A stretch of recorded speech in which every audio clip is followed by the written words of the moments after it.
Welcome to PP talk. So Telangana విషయానికి వస్తే ఇవాళ లోక్సభ ఎన్నికలకు సంబంధించిన రిజల్ట్స్ అనేవి రానే వస్తుంది. సో ఆల్రెడీ లెక్కింపు అనేది స్టార్ట్ అయిపోయింది. సో మామూలుగా మనం as per the exit polls చూసుకుంటే కొత్తగా ప్రభుత్వాన్ని ఏర్పాటు చేసినటువంటి కాంగ్రెస్ ప్రభుత్వం అయితే గనక ఈ లోక్సభ ఎన్నికల్లో కూడా తన హవా చూపబోతోంది, తన సత్తా చాటబోతోంది అనేది సుస్పష్టంగా తెలుస్తోంది.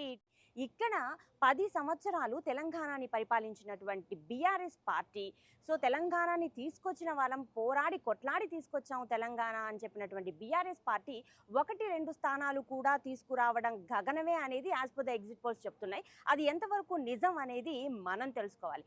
అండ్ ఇంకొక విషయం, నిన్న తెలంగాణ అవతరణ దినోత్సవ వేడుకల్లో కూడా ఎక్కువగా మారుమోగిన విషయం ఏంటి అని అంటే, సో తెలంగాణ ఇచ్చినటువంటి సోనియా గాంధీ తెలంగాణకి తల్లి అని అంటే, మరి భారతదేశానికి స్వాతంత్రం ఇచ్చినటువంటి లార్డ్ మౌంట్ మన దేశానికి తండ్రి అనుకోవాలా?